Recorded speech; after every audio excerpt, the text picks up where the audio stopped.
I'm Henrik Cronqvist. I'm the Dean at the Arduous College of Business and Economics at Chapman University. And I'm thrilled today that we will be talking to Amin Anjedani, who is one of the co-founders of a company called BOMANI. Hi, everyone. My name is Tori Nguyen. I am the class of 2026, and on behalf of the student population, I am here to represent to you as the Argyros Business Senator. Let's kick it off with our first question and our guest. So, Amin, how would you describe yourself in translation to cold buzz? I want to know what your personality pours into it, what it is in the business world. So, can you tell us a little bit about that? Yes, absolutely. Thank you guys so much for having me. So Bomani Cold Buzz is alcohol infused cold brew coffee. And from a personality perspective, the reason we created the company is because much like many people in their 20s and 30s that are working full time, that still want to maintain social lives, the espresso martini has exploded in popularity. So on a Friday night after a long week at work, you're looking for a light caffeine boost, but also you're looking to drink socially with friends because you're just tired, you still want to go out, or even Saturday morning at brunch instead of a mimosa or Bloody Mary. We were frustrated that nothing like this existed, that our options were incredibly limited, and that nothing aligned with a better for you kind of lifestyle. So what we set out to create was a highly electric beverage. That's what we refer to it as liquid lightning. The vision was, we're high energy guys. Me and my co-founders are very social and active individuals, and we wanted something that kind of represented that in liquid form. So tell us a little bit about your entrepreneurial journey. Tell us about how did you become an entrepreneur? You were a student here at Chapman, and now you're an entrepreneur, but you had many different other stops on that journey. Absolutely. So I think my entrepreneurial journey started at birth. Both my parents have been entrepreneurs their entire lives. I was, at 6 years old, I was in my mom and dad's coffee shop pulling shots of espresso while all my friends were learning fractions, which is why I'm the marketing guy on our team, not as much the finance guy on our team. But it's funny because I actually threw myself into the finance world. So at Chapman, I studied finance. I was an undergraduate finance major or business major with an emphasis in finance. I ended up getting a job at BlackRock in New York City at their headquarters after school. I worked there for 3 years. And as I was there, I started becoming more and more interested in the opportunity to start something myself. We had the vision for the product because on Friday nights, we were making our own espresso martinis in our apartment.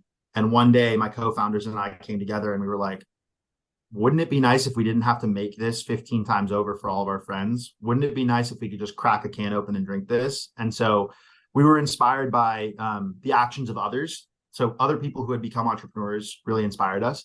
And then also by the fact that we felt like we could do something ourselves that would be quite a legacy building brand and something that a lot of people would really appreciate.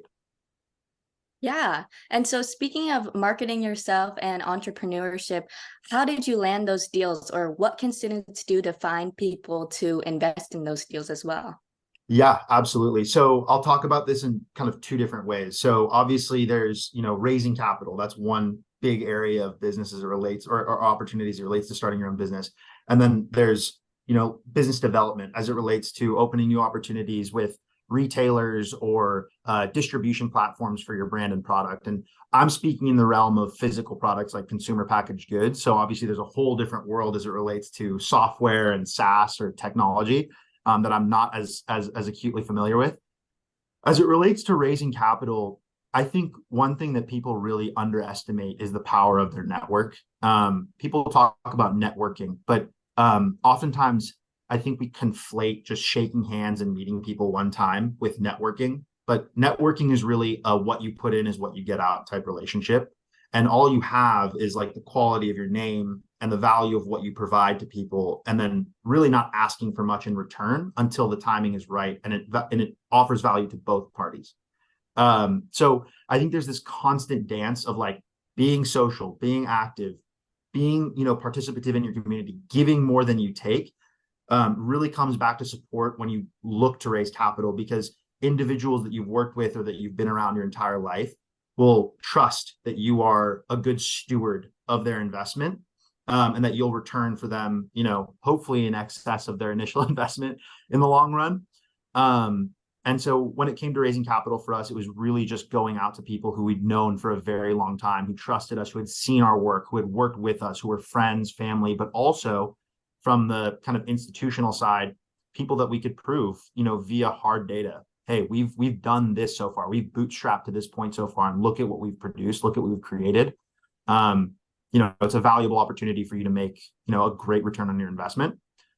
On the side of business development, this is where the rubber meets the road, right? This is like getting in the mud is what we call it. It's the grit, it's the determination. When we started, we had no idea where to put BOMANI, right? What we thought was, oh, we'll just pick up every Walmart in the United States and it'll be done. We'll all be, laughing our way to the bank, but that's not how it works. Initially it was literally us going door to door, pounding pavement is what we call it. We're just, walking all day, going from Whole Foods to Whole Foods, or Ralph's to Ralph's, or Stater Brothers to Stater Brothers, or liquor store to liquor store, more or less just trying to meet as many people as we can to convince them to carry our product. And it started with one Whole Foods, which then became two Whole Foods, which then became 17, and then 30. And now we're a global core product, because once they gave us that, opportunity, they opened the door just a little bit, we blew the whole thing open and proved to them that we were a worthy product to carry. So, let's talk a little bit about education and entrepreneurship. So one question that I'm always been fascinated with is, can we teach entrepreneurship, or are you sort of born an entrepreneur? It sounds like you come from a really entrepreneurial family, and I'm sure you learned a lot from your family, from your parents, and so on. But did you learn anything that was helpful also when you went to Chapman that was, influential for you as an entrepreneur? Absolutely. The backbone of a great entrepreneur is a deep understanding of cash flow and your finances, your business's finances, right? That's like the real heartbeat of a business. You could have the most amazing and brilliant idea. You could launch that idea and brand, but if you don't understand how money comes in and how it goes out, if you don't understand the depth and detail of your gross margin, of your COGS, of every little piece that goes into making money off the product and spinning off cash, it's not going to work. What's going to happen is things will get out of sorts. I always say, like, the best hire and the number one most important hire for any entrepreneur is your CFO. And if you're not that yourself, being able to recognize who that person is really important. But I think, in undergrad, from a class perspective, becoming inspired by your professors, and communicating with them what your interests are, letting them come back to you, telling you about their career path, and then paying attention as it relates to, business law, and finance, and, those things were most important. I think really spending time with your peers is also really important, because today, I was mentioning this earlier before we started recording, you guys, like, so many friends and peers and classmates of mine at Chapman are now helping me and our business as we continue to grow. And they've all gone on to become very successful in their own independent fields that benefit us, right, as a brand that's building. So yeah, I think that experience was definitely critical.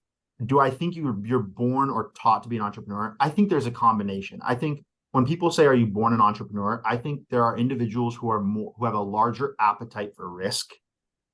And I think ultimately entrepreneurship is basically that, just taking a bet on yourself and on a product. And if you have that might be the thing that you've been kind of raised into, is like, how much appetite for risk do you really have? Are you willing to take that risk on?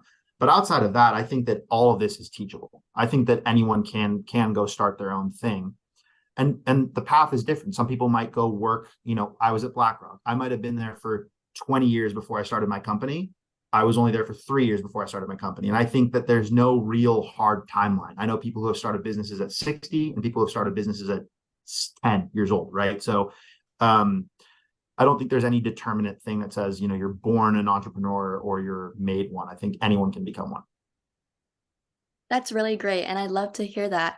And so in terms of Chapman in itself and building our foundations, what would you say are the 3 core foundations you need to have a business? Is that family? Is that functions? I know you touched a little bit upon that as well.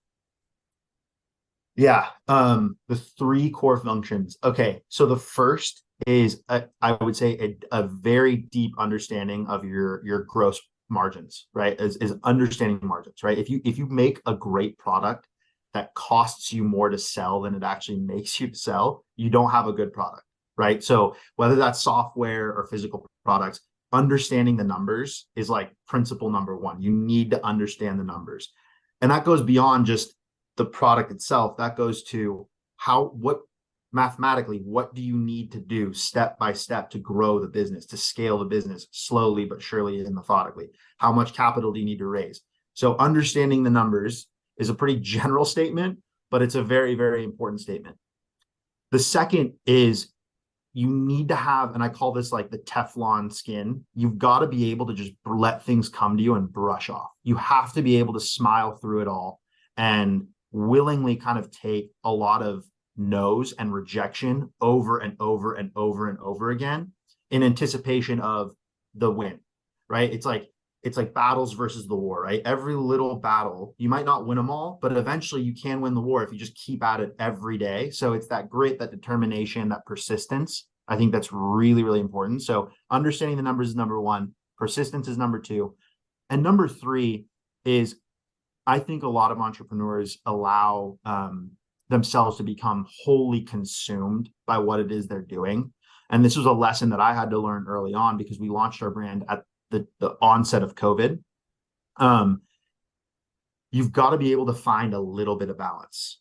I think the concept of work-life balance is a little, it's idealistic. I don't think there ever is going to be a perfect work-life balance. However, you do need to be able to apply yourself and put passion into other things, whether that's your family, your friends, other hobbies, because it's really easy when you start your own company to get consumed. So I guess going back to those three things, it's finding other areas where you can apply your love and passion. It's persistence, and it's understanding finances inside and out. Can't think about a better way to end this conversation. I mean, you're an amazing speaker, and we learned a lot about your journey as an entrepreneur and being in banking before that. And we look forward to having you back on campus to talk to us live as well. Thank you guys so much. I really appreciate the opportunity. Thank you so much.